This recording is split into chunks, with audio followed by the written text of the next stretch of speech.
this is a ground offensive, which we're all talking about, isn't a sort of isn't a stop-start operation. It's part of a lot. This is the bombing we've seen since the first day of this conflict is part of a sort of broader plan that Israel is putting into operation. We also don't know the details of the plan, but they are within the as we know, they've cordoned off an area around Gaza as a military exclusion zone, as they call it, which we're not allowed to go into. We've seen the tanks and armored personnel carriers and infantry going into that area.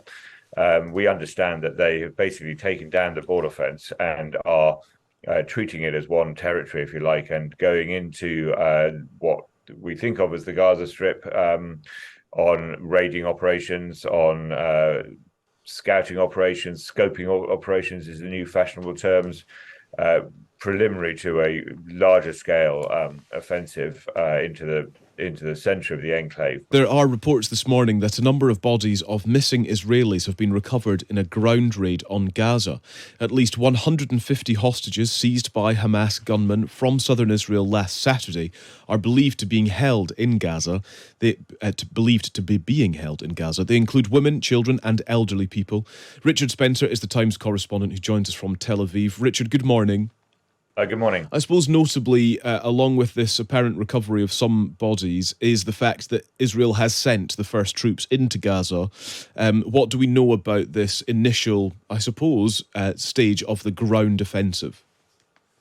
Yes, as it was put to me yesterday, this is a ground offensive, which we're all talking about, isn't a sort of isn't a stop-start operation. It's part of a lot. This is the bombing we've seen since the first day of this conflict is part of a sort of broader plan that Israel is putting into operation. We also don't know the details of the plan, but they are within the as we know, they've cordoned off an area around Gaza as a military exclusion zone, as they call it, which we're not allowed to go into. We've seen the tanks and armored personnel carriers and infantry going into that area.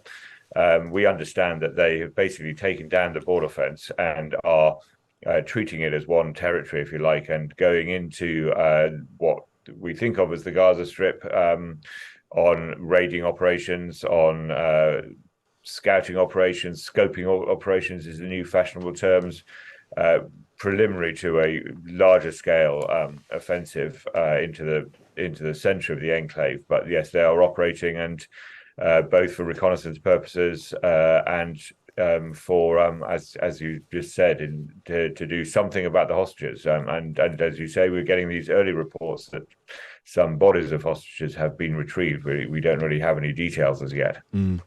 The stated objective here is to permanently destroy Hamas. Israel's defense ministers warned of a protracted, powerful ground offensive in order to try to achieve that. This is escalating. It is going to escalate further, it feels like. In terms of permanently destroying Hamas, will Israel stop before it achieves that? If you catch my point, is this going to go on and on and on? Yeah, I mean, a lot of these terms are definitional, aren't they? I mean, I don't really kind of understand some of the rhetoric that's coming out, well, on either side, but on the Israeli side. I mean, yes, they want to demilitarize, they say, the Gaza Strip. They want to take out all the military facilities, which they can possibly do if they really go in hard enough, which is what they intend to do. So that's possible. Can you stop the militant ideology? Will it only get worse if you totally destroy this enclave where 2 million people live? And can they be rearmed in some way? I suppose that depends on any final settlement and perhaps on some intervention by the Arab world into what happens to Gaza next. How is it, if you've completely pummeled it and gone in there, what do you leave behind when you leave? I mean, if your argument is that the group that's running Gaza now is a terrorist group that can't be allowed to exist, remove that, but what do you put there instead? You have to put something there, otherwise something even worse will come along. Israel gave 1.1 million people 24 hours to leave northern Gaza before it would it's before it, I suppose, escalates, steps up its ground offensive. The UN suggests that tens of thousands of people have moved so far. The prediction had been that it would be impossible for all of these people to move to the south of the territory. That seems to be being borne out. But it's notable, isn't it, that tens of thousands of people have moved in the face of Hamas saying, no, actually, stay put. Yeah, I mean, people have been moving right from the beginning of their own accord. People are, trying to save their lives. They know the neighborhoods that are likely to be targeted, and those neighborhoods have been targeted, sometimes with warnings from the Israelis. So they're moving of their own accord. I think what the point there is that no one has organized a mass evacuation. No one is going to do that at the Israelis' behest.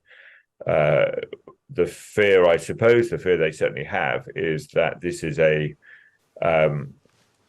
the real aim here is for the Israelis to bomb and then say, well, we told you could leave. We gave you warning that this would happen. It's just a very extraordinary position where, you're saying we're going to cleanse this very, very tightly controlled, enclosed, small, crowded space. Is it really reasonable to say that 1 million people can just, up sticks and move somewhere else within that very small perimeter? I think the political goal of this warning was to put pressure on Egypt to open their side of the border, their bit of the border with Gaza, and allow Palestinians to cross over. Egypt is just always has been, and under President Sisi, this has continued, very reluctant to allow Palestinian refugees into Egypt. I want to have a little listen now to President Biden, who's been speaking overnight to a crowd in Philadelphia about the situation in Israel. I also want to say a word about the situation in Israel. The more we learn about the attack, the more horrifying it becomes. More than 1,000 innocent lives lost, including at least 27 Americans. These guys make Al-Qaeda look pure. They're pure evil. As I said from the beginning, the United States, make no mistake about it, stands with Israel. Gosh, they make Al-Qaeda look pure is the language used by President Biden in discussing the atrocities committed by Hamas, Richard. What do you make of that language and that sort of level, I suppose, of support from the US president? Well, it's very reminiscent, the whole thing of 9/11. This has been described as Israel's 9/11, of course, in terms of proportional casualties. If you look at those terms, it's even bigger than 9/11 for Israel in terms of the number of lives lost compared to the population. And there is that mood. I sense that mood not only in Israel, I sense it as I look among Israel supporters in Britain and America. There is this sense of international aggrievement that this is more than just an attack. This is an assault against an order that has been established in some sense, and that is going to be used to justify whatever comes next. One hopes that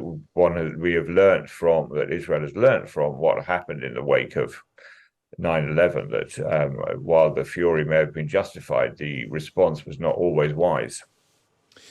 Just a final consideration as well about the atmosphere in the region.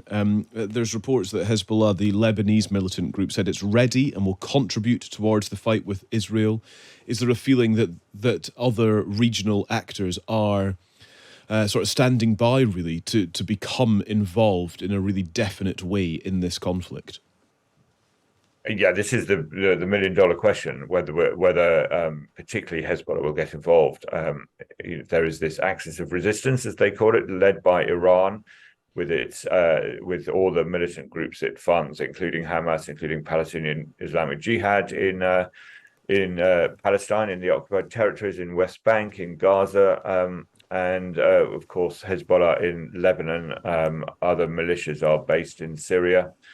So the question is whether they will try and turn this into a war on all sides in Israel. I think that calculation is still being assessed.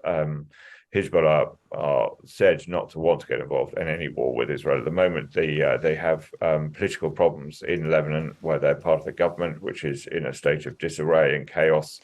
A war with Israel would be very unpopular in Lebanon, except amongst the hardline Hezbollah supporters.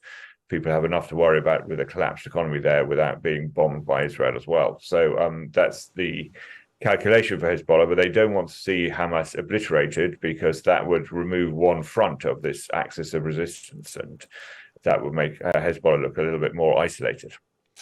Really interesting, Richard. We're always grateful to speak to you. Thank you very much. Thanks for your time. Thanks very much. Thank you. That's Richard Spencer, who's the Times correspondent reporting from Tel Aviv.